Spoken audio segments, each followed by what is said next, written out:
From Hollywood comes the most exciting motion picture news of 1938. Walt Disney has completed and released his first full-length feature production, Snow White and the Seven Dwarfs, in Technicolor, the most daring adventure in screen entertainment since the birth of the motion picture.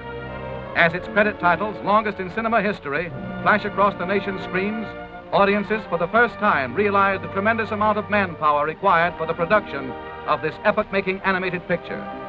The entirely new form of storytelling that already has captivated every man, woman, and child who has seen it. Just how was Snow White and the Seven Dwarfs created? And how are the famous Disney short films made? To give you the answer, we take you behind the closed doors of the famed Walt Disney Studio in Hollywood. Doors usually barred to all visitors. During the past 3 years, the studio staff has grown from less than 300 to more than 700 artists and musicians. They worked in shifts, night and day, to complete this unique experiment in entertainment. Remember as a kid how you made your own movies by drawing little figures on the pages of a pad and flipping the pages to make the figures move? That's the basic principle behind animated pictures today. But that's not all there is to it. First, you need a story. Thinking up funny stories is the job of Walt Disney's writers, gag men, and sketch artists. After much trial and error, several hundred rough drawings illustrating the high points of each story are completed.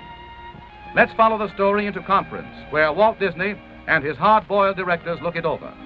Not a picture, long or short, goes into production without Walt's personal okay. Next, a director whips the script and dialogue into final form. Then he calls in his assistants, including his musical composer, and plans the score of the picture, timing out each scene carefully. He even acts out every move of the action, so that the men who work with him can visualize what the scene will look like on the screen. Now he sets his expert animators to work, the skilled artists who draw every movement in complete detail, just as you will see it in the theater. Each animator's drawing board is lighted from below. He looks through the paper at the character he has previously outlined and draws the next movement in correct position. This clever animator is using a mirror to capture a tricky facial expression like this.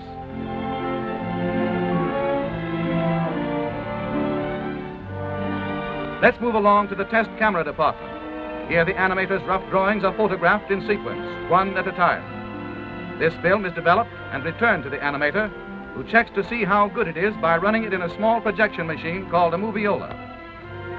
In this moviola, as the animator runs his film backward and forward, we catch a graceful glimpse of the screen's newest heroine, Snow White herself. Now we're in one of the studio projection rooms, where Walt and his staff study the rough animation of a sequence about the 7 lovable little dwarfs.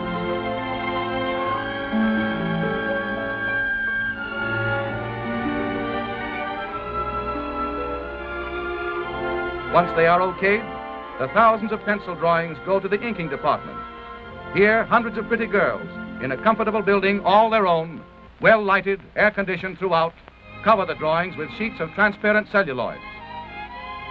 Then they painstakingly trace every line of every drawing in ink, following exactly in every detail the original animation drawings. Now the picture moves into its final stage, color.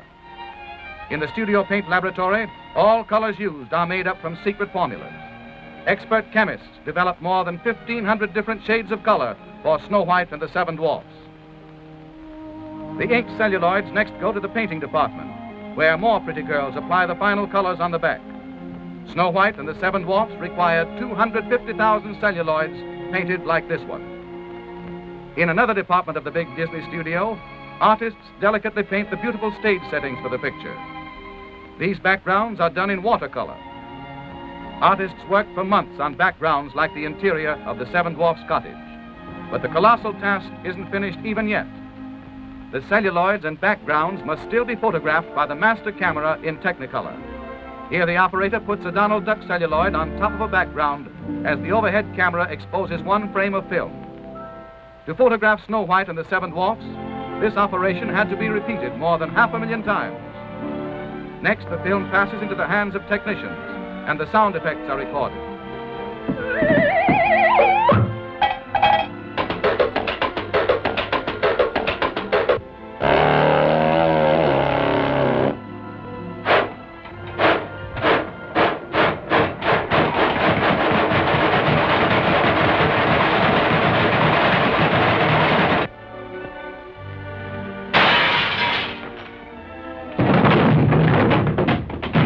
Finally, a symphony orchestra records the musical score, the hit tunes that will thrill listeners the world over.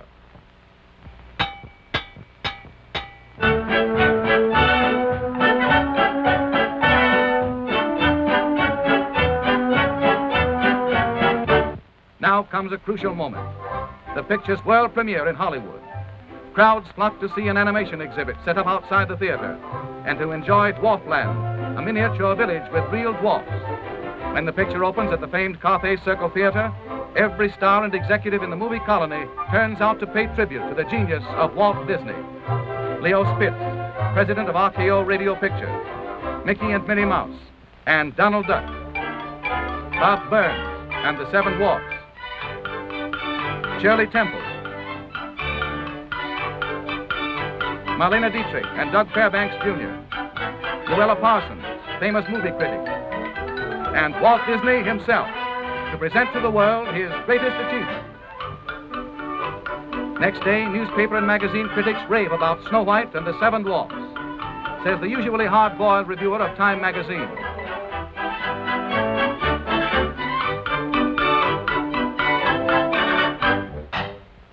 More than 3 million paintings and drawings like these were created by Walt Disney and his staff of artists to complete this entertainment triumph at a cost of more than $1.5 million.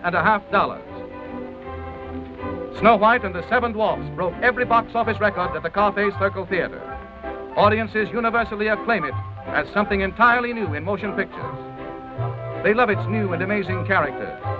Snow White, warm, human.